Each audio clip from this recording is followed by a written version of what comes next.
Hello बच्चों, चलिए प्रश्न को पढ़ते हैं। निम्न व्यवरोधों 3x प्लस 4y छोटा या बराबर है 18 के, 2x प्लस 3y बड़ा या बराबर है 3 के तथा x और y दोनों ही 0 या 0 से अधिक हैं। सुसंगत क्षेत्र का शीर्ष है और हमें विकल्प ए दिया है 0,2, विकल्प बी है 4,8 4.8,0, उसके बाद सी विकल्प है 0,3 और डी है इनमें से कोई नहीं, और हमें सही विकल्प यहाँ पर देखना है। पहले हम मुख्य अवधारणा लिखेंगे, उसके बाद प्रश्न को हल करेंगे। तो प्रश्न के लिए मुख्य अवधारणा में हम प्रश्न को हल करने की रूपरेखा बनाएंगे और इससे संबंधित सूत्रों को भी लिखेंगे।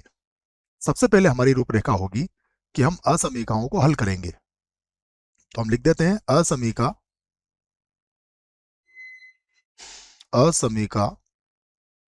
को हल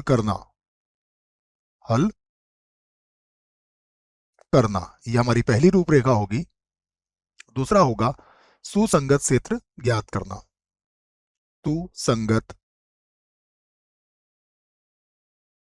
क्षेत्र सुसंगत क्षेत्र ज्ञात करना।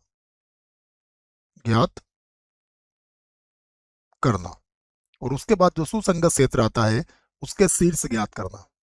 यहां पर लिख देते हैं हम शीर्ष ज्ञात करना। ये प्रश्न के लिए हमारी रूपरेखा होगी। अब हम सबसे पहले दिए गए व्यवरोध लिख लेते हैं। पहला व्यवरोध है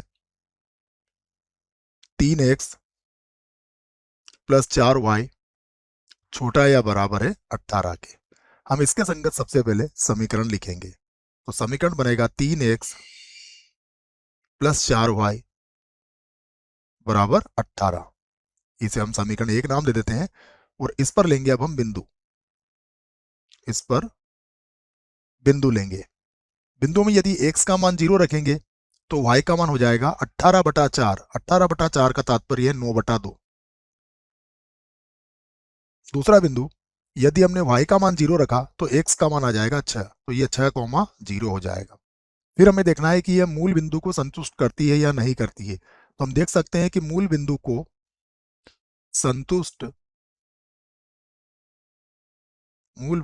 संतुष्ट करती है।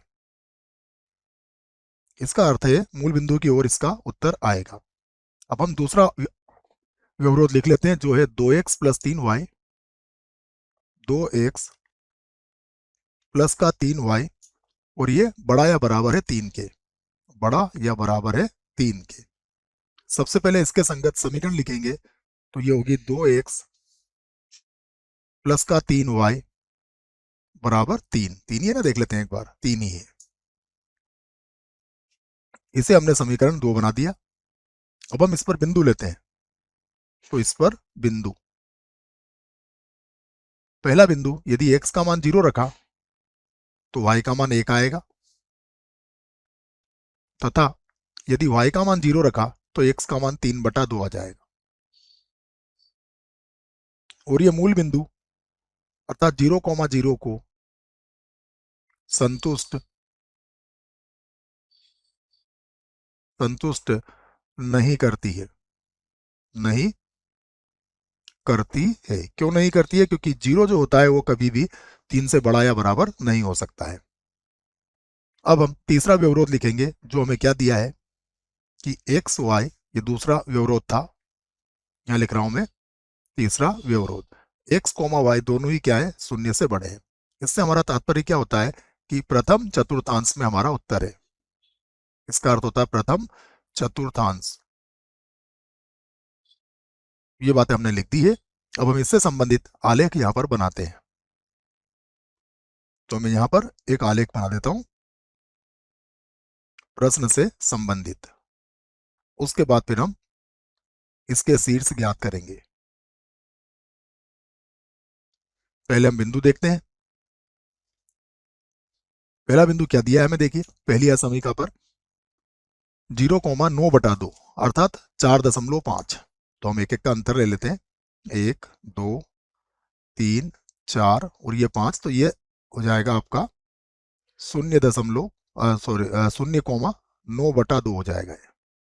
इसी पर अगला बिंदु क्या है, इस पर बिंदु है 6,0। तो 6,0 के लिए हम 1 2 3 4 5 ये 6 ले लेते हैं और इसे मिलाती हुई हम एक रेखा यहाँ पर खींच सकते हैं। ये पहली असमरेखा की रेखा हमने यहाँ पर खींच दी है।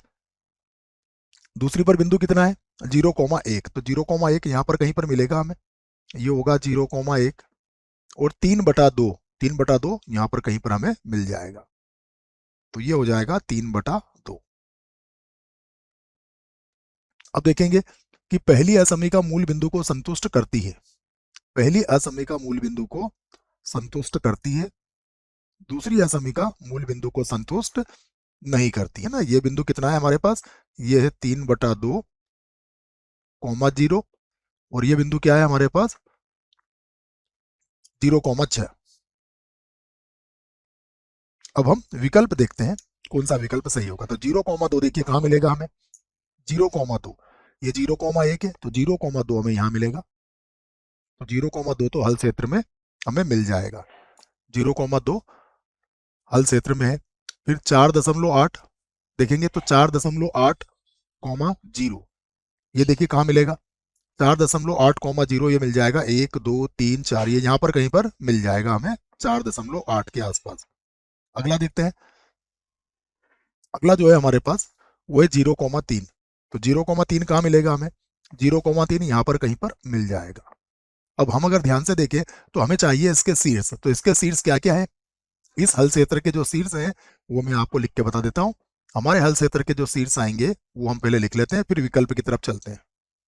तो देखिए इसमें एक शीर्ष तो क्या आएगा 3/2,0, 3/2,0 एक शीर्ष इसका ये होगा। दूसरा शीर्ष होगा 0,6, तीसरा शीर्ष होगा ये 6,0 है, बच्चों ने गलती से लिख दिया है इसको, ये 6,0 है क्योंकि एक अक्ष पर y का मान 0 होता है। इसको हम फिर से ठीक कर लेते हैं, ये हो गया। तो इसको यहाँ पर भी ठीक करना पड़ेगा, ये लीजिए मैं इसको लिख देता हूँ, ये क्या था 6,0। उसके बाद ये है 0,9/2। अगला क्या है 0,1।